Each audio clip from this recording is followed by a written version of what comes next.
All right, let's do some more ranting, or at least healthy discussion, because let's call it that. We've finally reached our headline story, Michael, much to the chagrin of people who've probably been like fast forwarding, like, where does this conversation start? Well, here we go.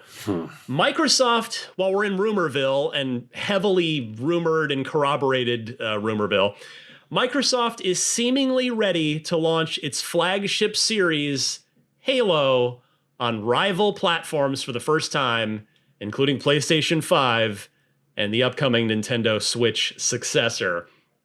Leaker Nate the Hate, who this week also got his name out there by blowing the lid off of Nintendo's Switch 2 launch announcement plans.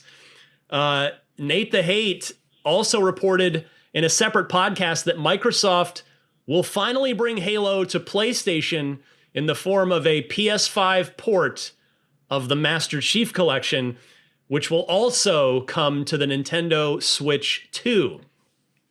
Our aforementioned friend, Windows Central's Jez Corden, subsequently corroborated the report. Microsoft, for their part, declined to comment when contacted by IGN. So we talked last year, I think before you joined the podcast, Michael, about Phil Spencer gave a quote to, might have been Bloomberg, about there being no red lines in their portfolio, lines they would not cross of bringing things to other platforms. And I know for some, and I understand it, for some, this is like the last straw for some people of Halo. Sure. Even old Halo. I mean, we're talking about a 10 plus year old collection of games that are even older than 10 years. Yeah. That's going to be reportedly coming. And I'm just going to not say reportedly, because it's been corroborated. It's like, this is as real as it's like 99% take it to the bank here. Yeah. It's old stuff, but Halo, I mean, you talked about it at the top of the show when you were introducing yourself to the audience. Halo is what brought you in to the Xbox. Halo is Xbox. Halo is Xbox, yes. So for a lot of people, they're done. Like they've seen what Microsoft is, the route they've been going here and the moves they've made, and everything from all the way up to Indiana Jones being just a few months exclusive here, right? That we're in the middle of right now. But where does this sit with you as somebody that came to Xbox for Halo, because of Halo? You love Halo. Does this bug you? Like, do you feel like that your investment in this platform is being kind of betrayed? Nah. Where are you with this? First off, I wouldn't call it a betrayal. I would say that it makes sense. It's part of me looks at this and be like, man, you hate to see it. But I think this aligns with what Phil Spencer and Xbox have been trying to do for many years at this point, is that, hey, it's no longer like we could play the exclusive game, but what we're really trying to do is give people our portfolio, give them access to it, whether it be, the whole, is this an Xbox campaign? That idea dates back to playing xCloud on phones, playing xCloud, or like using xCloud on, or cloud gaming is what it's called now. Like on whatever device. If it's an Xbox, cool. If it's a PC, cool. If it's your phone, if it's a tablet, that's cool too. So I think this is just like the logical extension of that. Part of me, there's just this subconscious, this primal brain part of me that's just like, no, I will never see Halo on PlayStation, because that's just kind of how it is. Like you grow up thinking like, oh, Halo is Xbox. But I think, I hate to say it, but I don't think any one franchise is sacred enough to be beholden to like one platform anymore. I mean, with PlayStation. Hold on, would you say that about Mario? Let's be real here for a second. Oh, if you could get Mario on an Xbox and PlayStation, that would be pretty sick. I would love to see that. I guess, well, when it comes, I should caveat that in some form, right? But I would say that over the recent years, I think Halo has struggled to be it's always going to be a marquee franchise, but I think it doesn't hold the same weight as it did when Halo 3 was around. Yeah. I think, as much as I enjoyed 4, 5 Guardians, and, Infinite, I played a lot of Infinite. I loved playing Infinite. But I think the business has outgrown the sanctity of being an exclusive, unfortunately. So they're there, and there are positives to this. If you're going to get a wider player base playing Halo Master Chief Collection, I think that's pretty sick. Like, I love more to boot up noobs Master to Chief snipe. Collection. Yeah, that's what I'm saying. Like, listen, if you are a hardcore Xbox player, if you've been playing Halo your whole life, imagine the noobs you can pwn this time. There's gonna be a new wave of people. Oh my god, you're gonna get all kinds of kill-taculars. Dog, think about it. Think about it. This is like shooting fish in a barrel, at least for a couple months, man. Like, you're gonna love this. All the Xbox players, y'all gonna love this. Y'all need to hop back onto MCC. Get ready now, because when the time comes, you will make a killing. But no, in all seriousness, I think the idea of like a wider player base for MCC is an exciting part of it. But just, man, opening up my PlayStation UI and seeing Master Chief Collection on that that's crazy, man. But yeah, it is weird. It's weird to see for sure. But I think this is where Xbox properties are trending, and I think there are positives to it. Yeah. There might be some negatives or like some hurt feelings. Honestly, I don't think people are going to like look at their Xbox and be like, damn, I'm going to sell my Xbox and buy a PlayStation now because Halo's on PlayStation. No, that's your platform. You play games on it. Maybe next generation you'll think about switching, or maybe you have both. You're not going to I don't think this is going to be a dramatic shift in how people perceive Xbox as a platform holder. At least for now. I don't want to say that I know how this is going to trend, but I would be willing to bet that this is a net positive for Xbox, even if, it feels weird. So would you call, in the spirit of the headline of this episode, would you call Xbox a third-party games publisher now? Kind of, man. Like, that's just... They're also a first party, but they're kind of... Can we coin this right now on this show? Can we call them a fourth party publisher? They're a third party plus a first party. Yeah. Can we call them a fourth party publisher? The math checks out, man. No, because there are second party studios. That terminology exists. So hey, we unlocked the fourth one. We unlocked the fourth one.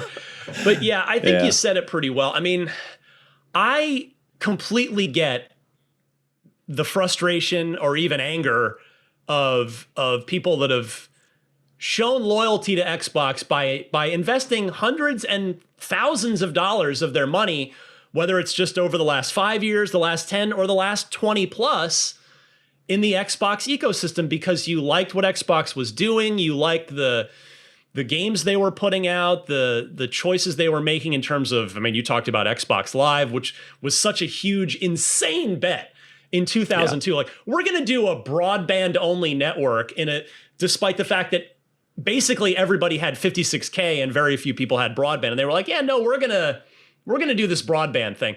And they were right about that. But I get it for anybody that's like, forget it. And I also get it if this is like the straw that breaks their back and they're like, I'm buying a PlayStation 6 next gen, like you said. Yeah. I get it. I would not begrudge anybody that. For me, I still prefer, number one, this over the DualSense. I prefer the Xbox controller, especially for first-person shooters. # team offset thumbsticks. Thank you very much. Okay, I'm looking for my DualSense here. I don't. No, it's in the living room. Is just not. It doesn't work for my hands. I don't prefer it, especially for first-person games. But for me, I am still going to primarily play on Xbox. I mean, I guess I should. I'm very fortunate in that my profession affords me the opportunity to own all the platforms. So let me caveat that. Like, not everybody has that privilege, right? It is a privilege.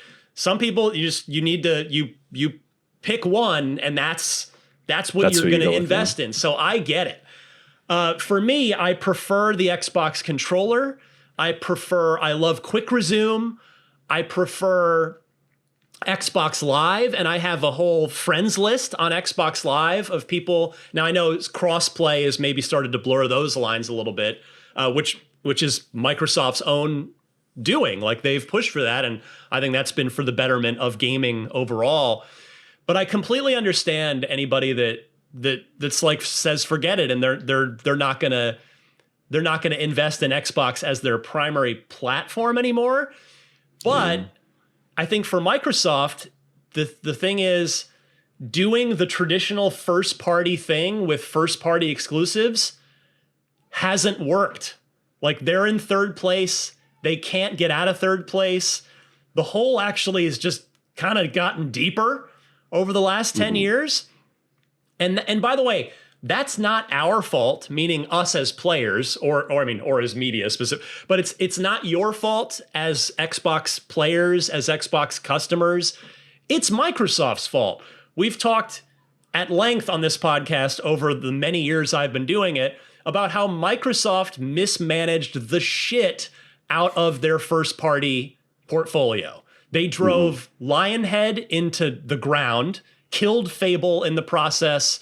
They've made so many terrible choices over the years, which those are in the past. I think they've been making much better choices, at least with regard to studios and how they treat and support those studios rather than inflict their will upon them. And so Microsoft is to blame for the situation they're in. So if you don't like this situation of Microsoft effectively becoming a fourth party publisher, I'm just going to keep saying it. I'm going to do the Trump thing where I just say it over and over until it just becomes true. Sure. It clearly it works.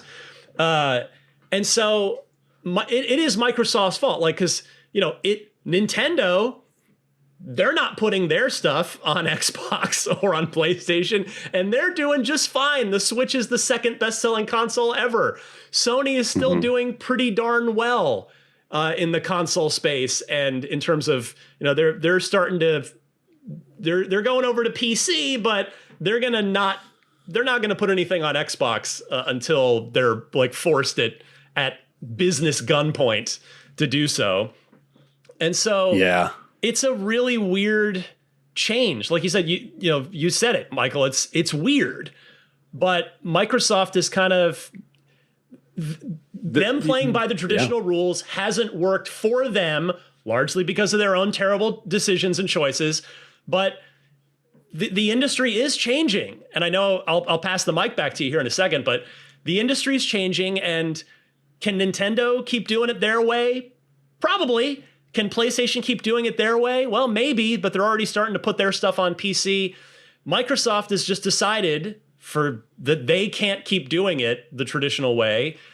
And so kind of we'll see where this leads. Like, could this lead to them not making hardware anymore? Yeah, I think that is viable. Like, that could be a possibility, and that they're just a software publisher who puts out a ton of games from a ton of different publishers and developers and offers Game Pass on any platform that's willing to host it. But maybe this is ultimately going to be the way forward that totally works for them, and maybe eventually will be the way Sony has to go too. But yeah, it is a lot to take in. There's no doubt about that. Yeah, I think because a decision like this extends beyond Halo itself, right? Because this is indicative of their mindset, like their business, how they think of their business. And so maybe MCC itself is maybe a way to test the waters. Maybe the next Halo will still be an Xbox exclusive, or maybe just a timed exclusive, whatever the case might be. So I think this is definitely like them dipping their toes in like Halo Master Chief Collection. We'll see how people feel about this, and then go from there. So maybe it's a test bed, but still the idea is weird for sure. But yeah, you never know what's going to happen in the next 5, 6, 7 years if Microsoft gets out of the hardware game, or maybe they think of Xbox as like this ever evolving, like iterative console that doesn't necessarily have generational splits anymore. Maybe just like, hey, this is the new series Right. L series, whatever the case might be. Maybe that's what they're thinking. You said L. Was that subconscious? Like the series L? I don't think I'd buy that just on principle alone. No, but so yeah, I think, this year looks great for Xbox as a platform, even if a lot of that is multi-plat. But I think it's also like we're going to see, after this year, maybe it's going to be more indicative of how they view themselves as. Maybe we're just a big publisher with a bunch of studios and we just need to get people on whatever platform. It doesn't matter anymore. Yeah. Because Sony is can play that game now. And I also think about like the prospect now when you look at, as I said earlier, like thinking about what next generation even means with PS6, whatever like that. I think we're still a ways off from another generation, but when that time comes, you look at PlayStation like, oh, I could get Guerrilla's games or like Guerrilla Games, like they have Naughty Dog, Sony Sonic, like you get all of these exclusives here. And if Xbox is just putting their stuff here, then that's the platform I'm going to go with. Like that just makes sense.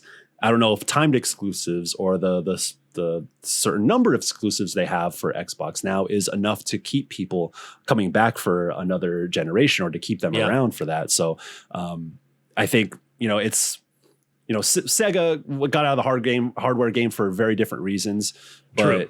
It's indicative of how like the business is changing, things are changing, and you need to adapt to it. And then Sega is now one of the biggest third-party publishers, and they're healthy at least. Way, yeah. But man, it's hard to think of a world without Xbox hardware necessarily, but who knows? We'll see. And this is just going off of MCC being on PlayStation. Right. It's just it's just an interesting exercise. We've got like 3 minutes left to sure. sort of continue this and put a bow on it. I have predicted on this podcast, or I've said I believe that the next mainline Halo game will either be a reboot of the whole damn thing, or an Unreal Engine 5. I mean, they're using Unreal Engine 5 regardless, or a remake of Halo 1. And the reason I said that is because I think that, and now after this rumor has solidified, it really seems like it's going to be the case where it's going to be on PlayStation, whether it's, like you said, timed exclusives or day and date or what. But I wonder, this made me rethink my own sort of position on that, because if MCC is going to go to PS5 and Switch 2, that's going to, not quite catch everybody up. Like, we'll see if I wonder if Halo 5 would follow this, and then if Halo Infinite would get ported over all before, because Halo set, whatever the next big Halo is, it's way the hell far away. So I wonder if 5 and Infinite will follow this, and if they do, that effectively means people on other platforms can be caught up. And so I wonder if they would just keep the storyline going with 7 or Infinite 2, whatever you want to call it, or if they will still remake 1 and kind of start over that way, or reboot it. What do you think after this big rumor? I don't think a remake of 1 would move the needle. Like, 1 still holds up, man. Like, I could run through that campaign again with my cousins from the Philippines. We'd probably be like, yeah, this holds up, and especially through MCC, like. That's a fantastic remake of that game. So I wouldn't bet on that, but I think you might be onto something with 5 Guardians and Infinite also kind of being a stopgap. So when the time comes for the next Halo, it's like, hey, all our games are on every platform, and boom, we're coming out big with this new big Halo game, and it's available everywhere. That might be, I'd be willing to bet on that happening. I still think, after kind of sitting with this, I still think a reboot is very possible, even with putting all these old Halo games on other platforms, because it's going to be so long between now and the next mainline Halo, whenever Halo Studios kind of is ready to go, that sure, they'll be like, yeah, you caught up, you played all the classic Halos, but you know what? Now that we're going to put this out multi-platform, we're just going to start over. We're going to start everybody out on the same equal footing, rather than jump everybody into a 7th game when the 6th one was 5+ years ago. So I know a lot of people don't like my take on that and don't want to see a reboot because they're super invested in the universe and how everything's canon and all the books and the games, and I get it. And I'm not saying I'm rooting for a reboot either. I just think that they might go that route. That's all. I honestly could go either way. Like, I think the story's gotten kind of to the point where I don't need a Halo 7. I don't necessarily need to keep going down this road with not Cortana and with Chief, and like I would be okay if they decided to start over. But if they do want to keep going, I'm also okay with that too, because I do love Master Chief and I love Steve Downes voicing him. And I think if they rebooted it, there's no way they would cast 70-year-old Steve Downes again. And I don't mean to sound ageist there, but if you're going to start over, you're probably going to totally start over rather than have that same connection of the same guy voicing him. But it's the future of Halo just got a lot stranger with this rumor. I know it's not official yet, still just a rumor, but it's been corroborated again. I think you can pretty much take this to the bank, and it might be official by the time y'all listen to this. Who knows? Who knows? Yeah, who knows? We'll see what happens. All right.